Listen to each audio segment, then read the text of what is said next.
Quiero enfocar la gracia de Dios como el aspecto que es suficiente para cualquier debilidad en el ser humano. La gracia de Dios es suficiente para tu debilidad y para mi debilidad. Y vamos a estar observando qué es lo que dice el apóstol Pablo en las Sagradas Escrituras. Por favor, si usted lo tiene en su Biblia, busquen 2 Corintios capítulo 7, 12 del 7 al 9. Vamos a ir al texto, por favor, ahí en pantalla. La palabra de Dios dice así: y para que la grandeza de las revelaciones no me exaltase desmedidamente, me fue dado, ¿qué cosa? Un aguijón donde en mi carne. Mire qué cosa era este aguijón. Un mensajero ¿de quién? De Satanás, que me abofetee. ¿Para qué? Para que no me enaltezca sobremanera. Mire lo que hace el apóstol Pablo. Respecto a lo cual 3 veces he rogado al Señor, ¿qué cosa? Que lo quite de mí.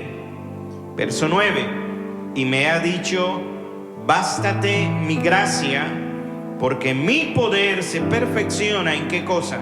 En la debilidad. Por tanto, de buena gana me gloriaré más bien en mis debilidades, para que repose sobre mí el poder de Cristo. Oremos. Amado Señor, en esta hora, en el nombre de Jesús, yo te ruego que tú limpies mi alma, mi espíritu, mi mente, mi corazón de todo pecado, Señor, que haya delante de ti. Te ruego que mi voz sea tu voz y que tu espíritu, mi Dios, hable a través de este siervo inútil. Permite que tu palabra fluya, Señor, con denuedo, y que ella cumpla el propósito por el cual nos hemos reunido en este lugar, en este día. Gracias por todo. En el nombre de Jesús oramos, Señor, en esta hora. Te damos gracias, amén y amén. Pueden tomar su lugar. Estamos orando por algunas familias. Los hermanos Rivas están de vacaciones. También la hermana Zulma no está, la hermana Delia y varios hermanos que no están hoy con nosotros, que se reportaron. Bien, dicho todo eso, una de las preguntas que normalmente se hacen las personas es: ¿por qué le pasan cosas malas a las personas buenas? Esta es una pregunta que se utiliza mucho para desacreditar a Dios. ¿Por qué le pasan cosas malas a las personas buenas? ¿Cuántas cosas malas usted ha vivido o le ha pasado? ¿Puede levantar la mano? Hay algunos que le ha ido muy bien. Bueno, a mí me han pasado un montón de cosas malas. Levanten la mano los que le han pasado cosas malas a lo largo de su vida. Creo que todos, ¿no? ¿Por qué le pasan cosas malas a personas como usted y como yo? Enfermedades terribles, enfermedades terminales. ¿Por qué hay crímenes en contra de personas que aparentemente son buenas? ¿Por qué hay seres humanos que pasan hambre, pobreza? ¿Por qué algunos son afectados por accidentes y muertes repentinas? ¿Y por qué otros sufren las embestidas de los desastres naturales que parecen golpear la vida de personas sin ninguna razón? Y son accidentes e incidentes que afectan a personas que aparentemente son inocentes y son buenas. Sin embargo, la Biblia responde a la pregunta del por qué le pasan cosas malas a las personas buenas.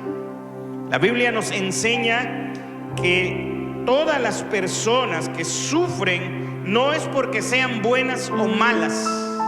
En realidad, tanto buenos como malos sufren.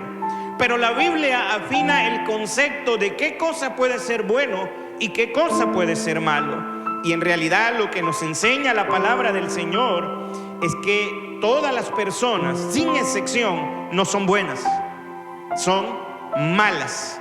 Y esta es la razón por la que ocurren estas cosas Y teológicamente hablando, la razón es que todos los hombres son pecadores. Los hombres están caídos. Vivimos en un mundo caído. Pablo en Romanos capítulo 3 dijo que todos los hombres, verso 9, están bajo pecado. Y afirmó en el verso 10 de Romanos 3 que no hay justo ni aún uno. También agregó que todos los hombres se han desviado y que no hay quien entienda y no hay quien quiera buscar a Dios. Pablo dijo que estas personas, en ellos hay quebranto y desventura, y que sus caminos son realmente caminos perversos, porque no hay ningún tipo de temor en ellos. Y debido a esto no pueden conocer ningún camino de paz. Y lo más terrible que Pablo nos enseña es que el hombre está destituido de la gloria de Dios y bajo el juicio de Dios. Debido a esto, el sufrimiento entonces es universal. Por eso es que Job escribe, y encontramos en su libro, que el hombre nace para la aflicción. A usted le guste o no le guste, llegarán momentos de aflicción a su vida. De pronto hemos estado hablando en estos domingos que las pruebas, las tribulaciones nos llegan de la manera que menos esperamos. Cuando creemos que todo va bien, de pronto todo va mal. Y nos cuestionamos ¿por qué? ¿Y por qué a mí? Y a veces llueve sobre mojado, nos llega una cosa, nos cae otra, y de pronto no miramos dónde sale la luz. Bueno, la Biblia nos da una respuesta a todo esto. Job dijo, el hombre nace para la aflicción. El Señor Jesucristo declaró en Juan 16:33, en el mundo tendréis aflicción, pero confiad, yo he vencido al mundo, dijo Cristo. Así que ni usted ni yo estamos exentos de sufrir. De hecho, cuando llega el sufrimiento, cuando la adversidad nos golpea, la paz que usted esté viviendo en ese momento, la aparente felicidad, son eliminadas. Y muchas veces, cuando esto llega, lo que revela realmente es lo que está en el corazón. Las pruebas, las dificultades, las adversidades van a revelar lo que está en tu vida, lo que hay en tu corazón. Una prueba puede hacer que te acerques mucho a Dios, o una prueba puede hacer que te alejes a Dios y culpes a Dios de todo lo que has vivido. Hay personas que han nacido sin un hogar, con padres divorciados, disfuncionales, hogares disfuncionales, padres que se han ido, madres que han abandonado, en donde no ha habido ninguna figura familiar, y culpamos a Dios de estas cosas. Pero si entendiéramos que la humanidad está caída y todo esto es producto del pecado, entonces podríamos entender mejor el concepto de lo que es bueno y de lo que es malo. En el pasaje que leímos en 2 Corintios 12 del 7 al 9, encontramos que el Señor permite el quebranto, el sufrimiento intenso de un hombre que amaba a Dios. Así que aquí le va la respuesta: ¿por qué le pasan cosas malas a las personas buenas? ¿Y por qué a los malos le pasan cosas buenas? Porque también le pasan cosas buenas. Pablo era un hombre que amaba a Dios. Era un hombre que había entregado su vida a Dios. Pero Dios permitió que este hombre que amaba a Dios pasara por un sufrimiento intenso, a pesar que él lo amaba. Así que si tú crees que amas a Dios, si tú tienes fe en Dios, eso no quiere decir de que no vayas a pasar por pruebas. Cuanto más ames a Dios, más pruebas van a venir sobre tu vida. Así que quiero que observemos ahora el pasaje que leímos y miremos un poquito la historia de Pablo. Verso 7 del capítulo 12. Pablo dice: y para que la grandeza de las revelaciones no me exaltase desmedidamente, mire que le fue dado. Me fue dado un aguijón en mi carne, un mensajero de Satanás que me abofetee, para que no me enaltezca sobremanera. Un aguijón en la carne, no sobre un hombre impío, no sobre un hombre que no teme a Dios, sino sobre un hombre que ama a Dios, que sirve a Dios. Y para poner en contexto quién era este hombre, bueno, la Biblia lo llama el apóstol de los gentiles. Fue un hombre llamado directamente por Jesucristo. La Biblia enseña en Hechos 9, iba camino a Damasco y repentinamente un resplandor de luz del cielo cayó sobre él. Él cayó de donde iba montado, escuchó una voz que le decía: Saulo, Saulo, ¿por qué me persigues?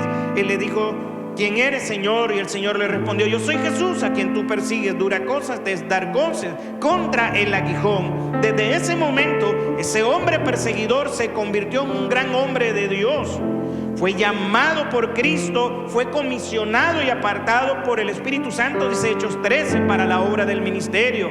Fue un plantador de iglesias nato, un misionero por excelencia, y nadie más en el Nuevo Testamento escribió tanto como él lo hizo. De hecho, hay 13 cartas que él escribió. Este era un verdadero apóstol, no como los apóstoles de hoy en día, que parecen tener jerarquía y entre mejor se vistan, entre mejores carros anden, entonces son más apóstoles. ¿Qué hubiese dicho Pablo de estos apóstoles? La predicación de este hombre era tan impactante que podía hablarle a los líderes religiosos, podía pararse en una sinagoga y hablarle a los fariseos, pero también tenía el poder y la influencia del Espíritu Santo que podía dialogar con los filósofos helenistas de la época.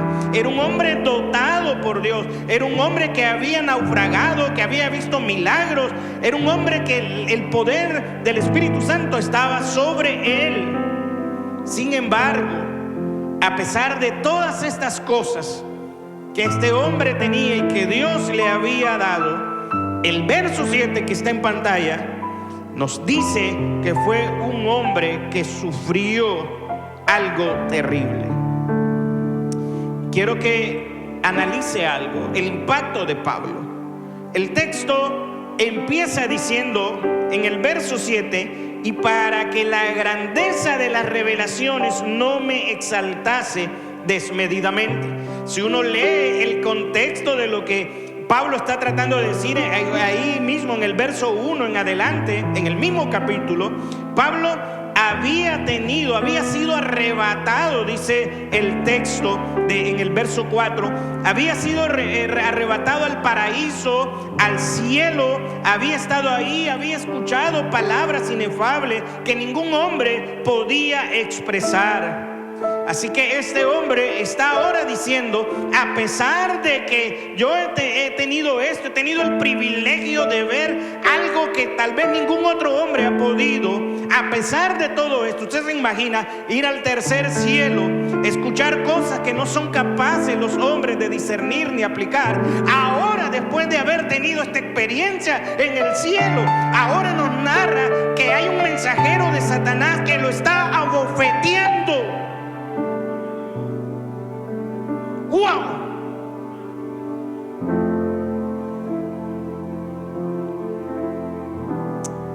Yo estoy convencido, y para mí Pablo es uno de los más grandes hombres de Dios de todos los tiempos. Pero ahora necesita aprender un poquito de humildad. Necesita entender que todas estas cosas son para purificar su ego. Él está padeciendo algo terrible. Dios le permitió un aguijón en su carne, un mensajero de Satanás que lo abofeteara, dice el verso 7. Los exégetas, los teólogos se han debatido mucho el padecimiento del aguijón de la carne. Pablo no lo describe con detalle, no podemos decir algo que la Biblia no dice qué cosa era. Lo que sí podemos saber es que los corintios sí sabían de qué Pablo estaba hablando. La mayoría de los comentaristas bíblicos hacen conjeturas y dicen de que se trataba de una enfermedad física como migraña, malaria, epilepsia. Algunos hablan de cálculos biliares, otro un problema en los ojos, reumatismo, algunos trastornos, algunos dicen trastornos intestinales. En fin, en realidad no sabemos qué era lo que Pablo estaba sufriendo. Todas estas cosas son suposiciones, cosas que la Biblia no respalda. Lo que sí es explícito y está bien claro en el texto es que se trataba de un aguijón. Un aguijón. Y permítame tratar de entender qué cosa es un aguijón. El vocablo griego para aguijón es skolops. Y esto puede traducirse como una estaca. Pero no una estaca cualquiera. Para que me entiendan, no era una estaquita, no era algo pequeño. Metafóricamente podemos hablar de una gran estaca que estaba atravesando, metafóricamente hablando, al apóstol Pablo. Y esta estaca era tan grande que el sufrimiento era tan intenso para herir su carne o herir su orgullo. Y hay cosas que posiblemente te han ocurrido en estos días, o quizás en esta última semana, o quizás van a llegar cosas que van a herirte y te van a hacer sentir que eres muy débil y que no vas a poder hacer absolutamente nada, porque en tus fuerzas y en tus capacidades te encontrarás que estás limitado. Y la única opción que tendrás cuando llegue ese momento, o si es que ya lo estás viviendo, es volver a ver al Dios de los cielos y pedirle al Señor, como le rogó Pablo: Señor, líbrame de esto. Y quizás la respuesta del Señor sea simplemente: bástate mi gracia. Así que no sé qué es lo que estás pasando, no sé qué es lo que estás sufriendo, pero yo he sentido que en estos domingos tenemos que hablar mucho acerca del dolor y del sufrimiento, porque tenemos que entender que el dolor y el sufrimiento Dios los usa para glorificar su nombre. Yo no sé si a lo mejor no tienes algo que comer, no tienes casa, no sé qué es lo que puedas estar pasando, pero Dios seguramente está obrando en tu vida, porque Él es un Dios bueno, Él es un Dios de misericordia, y sus misericordias se renuevan cada mañana. Así que ánimo. El dolor de Pablo era muy intenso, y es paradójico, ¿no? Dios estaba humillando a quien había tenido tantas revelaciones. Y yo creo que Dios sí se puede revelar en estos tiempos, pero también se ha mal utilizado esto de las revelaciones. Cada persona se levanta como un profeta diciendo: oh, Dios me dijo, oh, yo soñé y tuve un sueño y Dios me dijo. Dios no necesita intermediarios para hablarme a mí. A veces las personas están más preocupadas en los otros, viendo sueños y visiones de otros, cuando ellos mismos, su vida es un caos. Entonces, ¿qué Dios es este que te revela el problema del otro y no te revela tu problema? Eso está pasando. El texto dice que Pablo estaba siendo humillado a pesar de todas estas revelaciones que había tenido. Nada menos y nada más que como un mensajero de Satanás. Y el texto dice que este mensajero fue enviado para que no se enalteciera en sobremanera. El ataque de Satanás sobre nuestras vidas nunca estará ajeno a la voluntad de Dios. Si piensas: oh, el diablo me está atacando, hay ocasiones en que es el diablo, pero hay ocasiones en que no es el diablo, que somos nosotros por nuestras malas acciones y decisiones en las que nos vemos metidos en un sinnúmero de cosas. Lo más fácil es culpar siempre al diablo. Bueno, en este caso sí era un mensajero de Satanás, pero este ataque no fue ajeno a la voluntad de Dios. Dios es soberano sobre toda la creación. Dios tiene poder sobre las fuerzas del mal, sobre los demonios, sobre el mismo Satanás. Y Dios muchas veces incluso utiliza las fuerzas del reino de las tinieblas para alcanzar los propósitos de Él, para que Él sea glorificado. En las Escrituras leemos de un hombre como Job, un hombre que lo tuvo todo. Un hombre que tuvo mucho prestigio, mucho dinero, era un hombre reconocido, un hombre importante. En un abrir y cerrar de ojos, este hombre perdió todo. Y una de las palabras más emblemáticas que él dijo: Jehová dio, Jehová quitó, pero sea el nombre de Jehová bendito. Y aún del polvo de donde esté, de ahí mi Señor me levantará. Así que Dios tiene control de lo que estés viviendo. Estás triste, es normal que te sientas triste. Es normal que te llegue en algún momento la depresión. Es normal que en un momento digas: wow, ¿por qué me está pasando todo esto? Solamente quiero que piense que Dios está en control, y lo que estás viviendo en algún momento va a pasar, y mirarás la gloria del Dios eterno en tu vida. Así que no llores más, no sufres más, sacúdete el polvo y confía en el Señor. El texto nos dice que fue para que no se enalteciera en sobremanera. Dios estaba utilizando a las fuerzas demoníacas para purificar a sus hijos. A Pedro, Cristo le dijo ahí en Lucas 22, 31, 32, el Señor le dijo: Simón, Simón, he aquí Satanás os ha pedido para zarandearos como a trigo, pero yo he rogado por ti que tu fe no falte, y tú, una vez vuelto, confirma a tus hermanos. Increíble. El Señor mismo sigue intercediendo por ti, y no te está quitando del problema, lo que está intercediendo, al igual que como lo hizo con Pedro, para que tu fe no falte. Sin fe es imposible agradar a Dios. Ahora bien, frente a esta obra demoníaca en Corintio, que le provocó mucho dolor, Pablo recurrió a la ayuda del Padre de misericordia, al Dios de toda consolación, el cual nos consuela en todas nuestras debilidades. Él mismo lo escribe en el capítulo 1, en el verso 3 y 4. Pablo decía en el capítulo 1: cuando abundan las aflicciones, así abundan nuestras consolaciones en Cristo. Es lo mismo, cuando abunda el pecado, sobreabunda la gracia. Y Pablo decía que si somos atribulados es para nuestra consolación y salvación. De alguna manera, si por aplicación, de alguna manera esto que estás pasando y que estás sufriendo es Dios librándote de algo que tú todavía no entiendes y que en algún momento te va a mostrar. Solamente espera en Él y Él hará. Deleítate a sí mismo en el Señor y Él concederá las peticiones de tu corazón, y Dios lo va a hacer en el tiempo de Él. Así que Pablo no trató de buscar una solución rápida.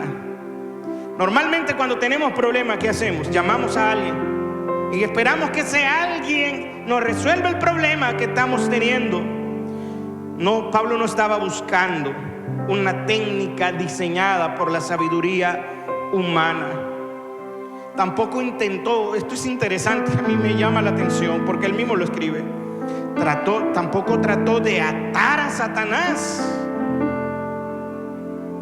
ni de expulsarlo. Hoy en día se escucha mucho que atamos al diablo, expulsamos al diablo. Yo creo que al diablo lo podemos reprender, pero la Biblia dice que huyamos de él, que le resistamos y él huirá de nosotros. Pero hoy en día pretendemos asumir el rol de Dios y declaramos frases como: yo te ato. El único que ata al diablo y lo atará será Cristo en el reino milenial. Esa es una falacia teológica de estar diciéndole al diablo: te ato. ¿Con qué poder? ¿Sí? Ahora, esto no quiere decir que ignoremos las maquinaciones de Satanás, porque van a venir ataques demoníacos sobre nuestra vida y hay que enfrentarlo en oración, hay que reprenderlo con la palabra. Pero no todo es demonio. Escucha bien lo que voy a decir. No todo es demonio. A veces los problemas, una vez más, son por nuestras malas decisiones. Ahora bien, Pablo sabía quién buscar, y a mi juicio él estaba emulando el ejemplo de Cristo cuando estaba en su angustia en Getsemaní. Pablo dice: 3 veces he rogado. Cristo rogó en el huerto de Getsemaní 3 veces para que Dios lo librara, Dios el Padre.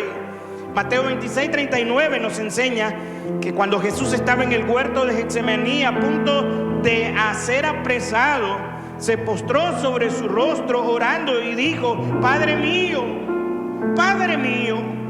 si es posible. El mismo Dios pidiéndole a Dios si es posible, y nosotros nos paramos delante de Dios queriéndole dar órdenes a Dios. Está siguiendo.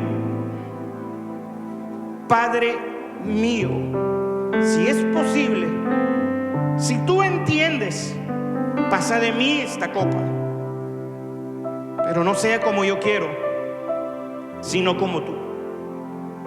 Dios hablándole a Dios. Eso en el verso 39 de Mateo 26. En el 42 por segunda vez le dice: Padre mío. Una vez más hay insistencia en la oración. Padre mío, si no puedes pasar de mí esta copa sin que yo la beba, hágase tu voluntad. Y el verso 44 dice que él repitió las mismas palabras. Yo no sé cuántas veces tenemos que estar orando, pero la Biblia nos enseña que hay que insistir en la oración. Pero eso no quiere decir que Dios te vaya a responder de acuerdo a tu deseo. A Pablo no le respondió de acuerdo a su deseo. Pablo quería que le quitara el aguijón. El Señor Jesús, siendo Dios, le pidió al Padre que le quitara eso que estaba viviendo. Ni a Pablo ni al Señor. El Señor fue a la cruz y tuvo que sufrir el calvario de la cruz. Y Pablo tuvo que sufrir todas estas cosas de este mensajero de Satanás. Así que quiero que observe algo que hace Pablo y Cristo. En medio del sufrimiento, en medio del dolor, en medio de la angustia, ambos buscaron el rostro de Dios Padre. En medio del intenso dolor. Y de hecho, yo pensando en esto, pareciera que a veces el dolor es un estado que puede ser una bendición para nosotros. Escuchen lo que acabo de decir. Ninguno de nosotros quiere dolor. Ninguno de nosotros quiere sufrir. Ninguno de nosotros quiere pasar por nada malo. Amén. Pero a veces el dolor, escuche bien, puede ser un estado de bendición en cierto sentido. Y la razón del por qué digo esto es porque todo dolor y todo tipo de crisis te tiene que obligar a buscar el rostro de Dios, te tiene que obligar a depender del rostro de Dios. Cuando no hay crisis, cuando no hay dolor, cuando no hay problema, realmente nos olvidamos de Dios. Tiene que venir la prueba, tiene que venir el dolor para entonces acordarnos del que está sentado en su trono de gracia. Pero ¿por qué hay que esperar esto? Hasta los más ateos claman a Dios cuando hay situaciones difíciles en su vida. El dolor nos obliga a buscar el rostro de Dios, a depender de Él. Pablo lo dice en el verso 8. Mire, 3 veces, dice el texto, rogó al Señor que se lo quitara. Respecto a lo cual, 3 veces he rogado al Señor que lo quite. Observe el término ruego. No está diciendo 3 veces oré. Está diciendo 3 veces rogué. 3 veces me humillé. 3 veces derramé mi corazón. 3 veces clamé a Él. 3 veces lo busqué con intensidad. 3 veces, no una. 3 veces. Y rogué para que Dios me quitara esto que me está dañando, esto que me está martirizando, esto que me tiene de alguna manera inmovilizado, que me está haciendo sufrir, que me hace pensar como si Dios no existiera. 3 veces. Y cualquiera pensaría que Pablo tuvo falta de fe. Hay personas que entienden y dicen: ay, es que no tienes fe. No, Pablo sí tenía fe. Era tanta su fe que él entendió que Dios era poderoso para hacer mayores cosas.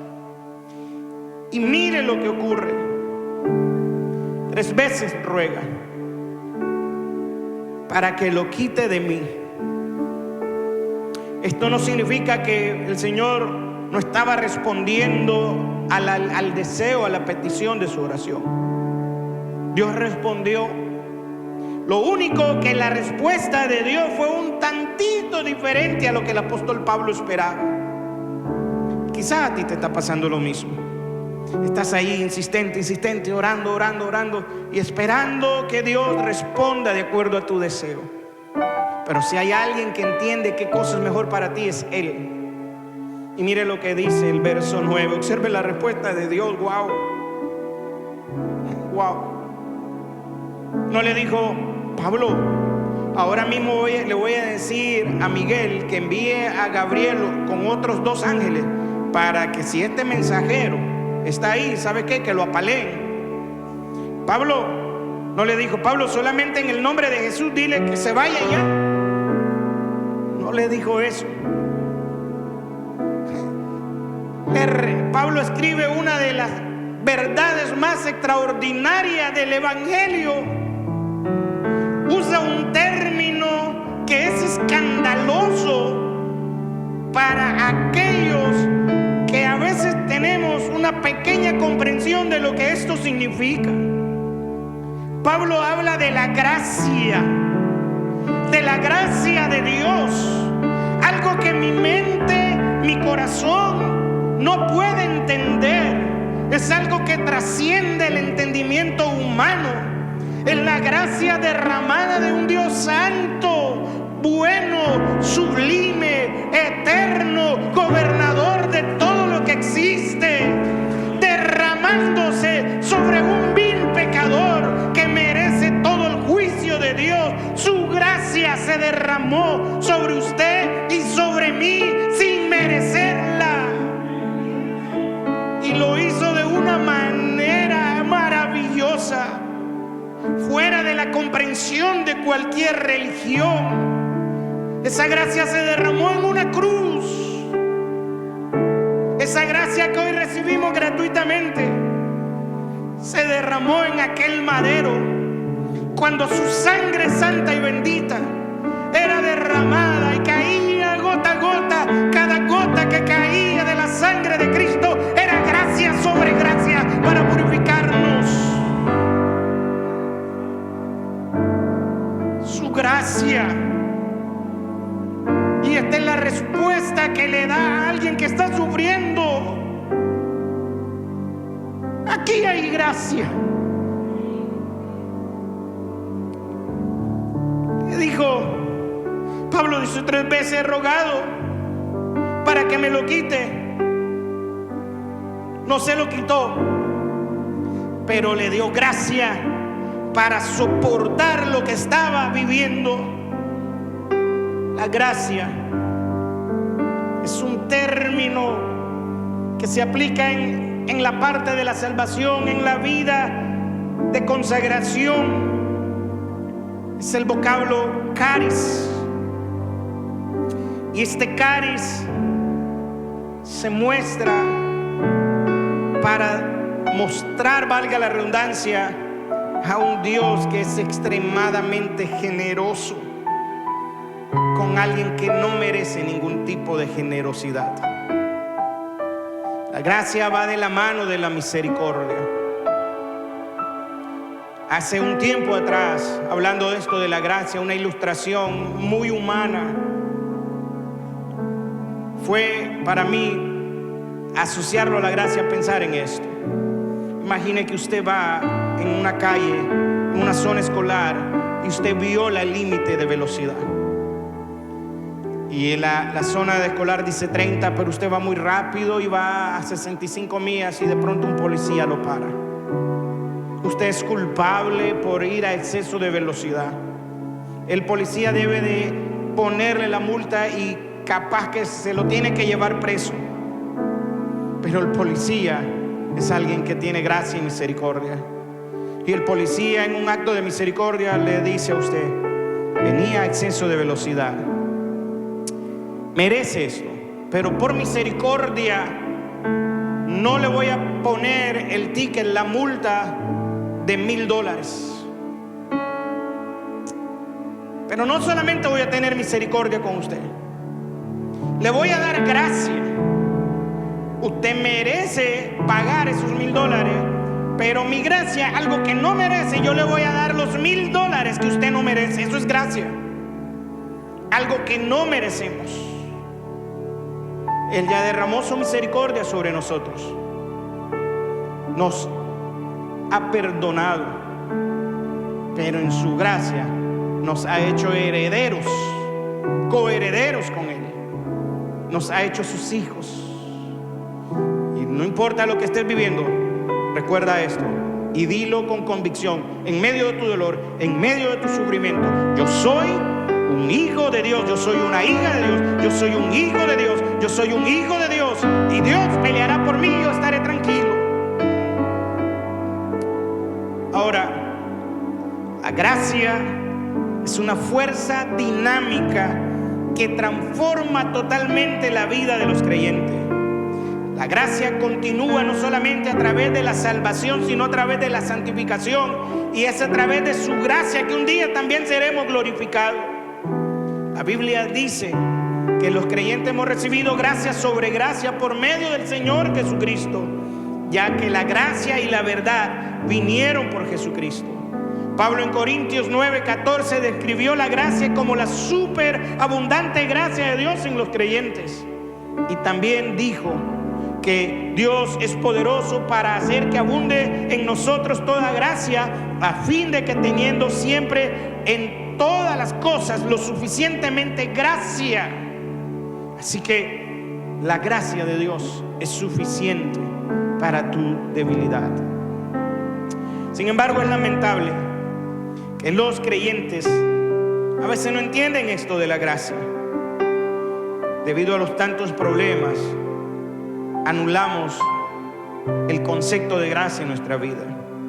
De hecho, anulamos tanta la gracia que tenemos la osadía de querer acompañar la gracia con teorías humanas, y lo único que hacemos es convertir esta gracia en desgracia, porque queremos aportarle cosas a la gracia que es suficiente. Hay algunos que entienden que la gracia es suficiente para ciertos puntos, pero no en los asuntos más serios. De hecho, creo que hay algunos que ven la gracia como una curita sobre una pierna que está herida, limitando el alcance de la gracia de Dios. Las personas que están en depresión, los que han sufrido, los que han pasado por un sinnúmero de cosas, acuden muchas veces a otros medios que a la gracia de Dios. Y es cierto que las terapias, los psicólogos son cosas buenas, pero nunca sustituyen la gracia de Dios.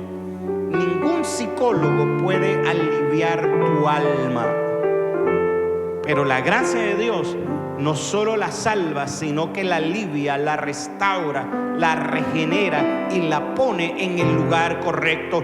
Eso es lo que hace la gracia de Dios. La gracia trae alivio al corazón. Cuando Dios declaró en respuesta a la oración de Pablo: bástate mi gracia. Pablito, no busques más. Mi gracia es suficiente. Bástate mi gracia. En esta declaración el Señor estaba afirmando la total suficiencia de la gracia en cada necesidad de la vida. La gracia es suficiente.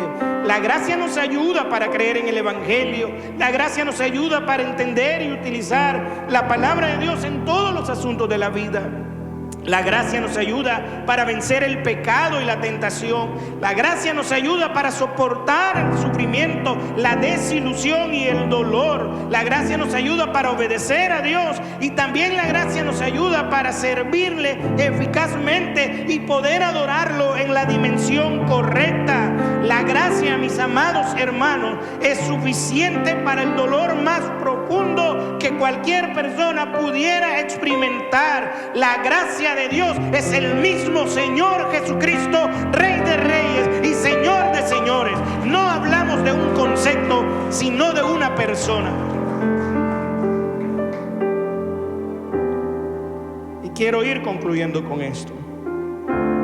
La verdad de la gracia es tan reconfortante que el mismo Pablo escribe, dice: no nos ha sobrevenido ninguna prueba o tentación que no sea humana, pero fiel es Dios, que no nos dejará ser tentados o probados más allá de lo que nosotros podamos resistir. ¿Tú crees que tú no puedes resistir lo que estás viviendo? Sí puedes.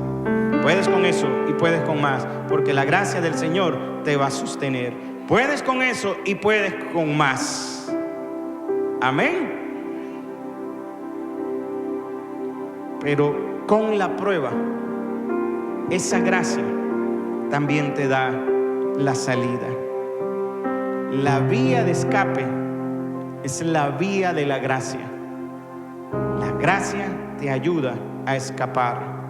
El escritor a los Hebreos urgió a los creyentes sufrientes a acercarse confiadamente al trono de la gracia para alcanzar misericordia y hallar el oportuno socorro. En Deuteronomio capítulo 33, verso 26, el texto recuerda a los creyentes esto: no hay como el Dios de Jesurún, quien cabalga sobre los cielos para tu ayuda y sobre las nubes con su grandeza. A Josué Dios le dio una promesa para fortalecerlo y le dijo: mira que te mando, que te esfuerces y seas valiente. No temas ni desmayes, porque Jehová, tu Dios, estará contigo en donde quiera que vayas. Si lo va a dar, délo bien. Al pueblo de Israel, bajo esta gracia, el Señor le dijo: no temas. ¿Se acuerdan que el domingo hablábamos de Jesús con los discípulos en la tormenta? No temas. Digo, ¿por qué teméis, hombres de poca fe?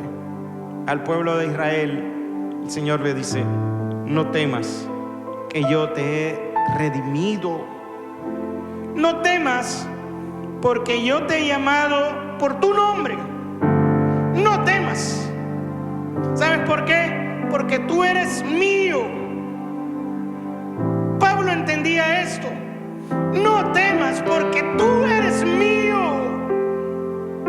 Y nadie te puede arrebatar de mis manos, ni nadie te puede separar de mi amor, ni lo alto, ni lo profundo, ni la muerte, ni hambre, ni desnudez, ni ninguna otra cosa creada te puede separar del amor mío, porque tú eres mío, eres de Él.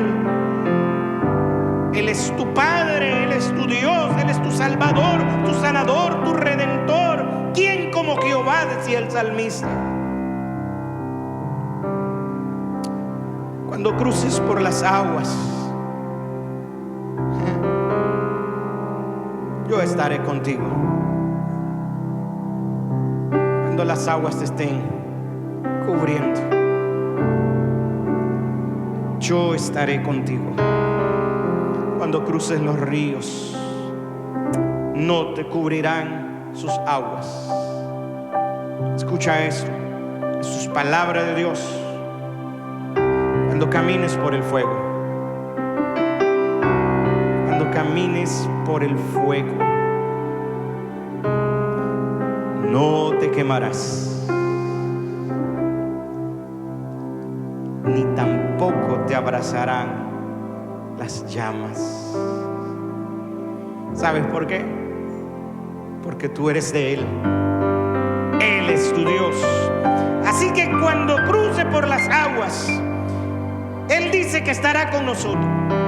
Cuando camine por el valle de sombra y de muerte, su vara y su cayado me infundirán aliento.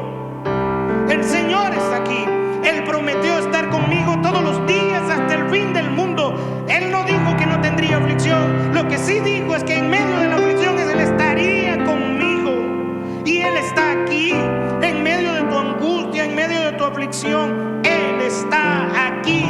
No lo puedes ver, pero lo puedes sentir a través de su palabra. El Espíritu de Dios está aquí para traer libertad al que se siente oprimido, al que se siente dañado. ¿Dónde está el Espíritu de Dios? Ahí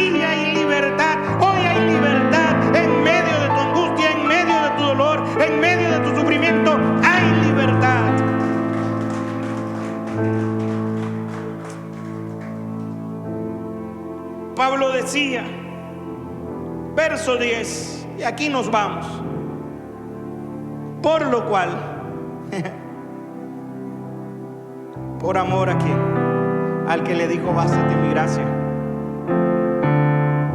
por aquel que le dijo bástate mi gracia. Por lo cual ahora Pablo, ya fortalecido, ya es otro Pablo, ya no es el mismo Pablo. Por lo cual, por amor a Cristo, me gozo. ¡Wow! Me gozo en las debilidades. Dile a tu debilidad, debilidad, yo me gozo en ti ahora. Tienes afrenta, Pablo decía, yo me gozo en la afrenta. Me gozo en la afrenta, me gozo en la vergüenza, porque me estoy bastando de la gracia de Dios. Pablo decía, me gozo en las necesidades. ¿Por qué? Porque me puedo bastar de la gracia de Dios. En las persecuciones, Pablo decía, yo me gozo por amor a Cristo, por las persecuciones. Y también me gozo en las angustias, por amor a aquel que me dijo, bástate mi gracia. Y él declara algo, que esto tiene que cambiar nuestra perspectiva del dolor y del sufrimiento. Y mira la razón del por qué él dice todo esto. Cuando él dice me gozo en las debilidades, en afrenta, en necesidades, en persecuciones, en angustia, él termina diciendo esto, y ponte de pie, amado hermano. Él termina diciendo, porque cuando soy débil, porque cuando soy débil, porque cuando mis fuerzas ya no me dan, porque cuando ya no puedo, entonces soy fuerte. Entonces soy fuerte, porque cuando soy débil, a causa de las afrentas, de las necesidades, de las persecuciones, de la angustia, de este mensajero de Satanás, por cuanto soy débil, ahora soy fuerte en la gracia que ha sido derramada sobre mi vida. Mi Dios es un Dios de gracia abundante. Así que bástate de su gracia. Ahí encontrarás la respuesta. Dios, a través de su palabra, no solamente ha querido mostrarnos la gracia de Él sobre Pablo, también quiere mostrar su poder sobre ti, para que tú también le creas a Él. Cierra tus ojos y quiero orar por ti.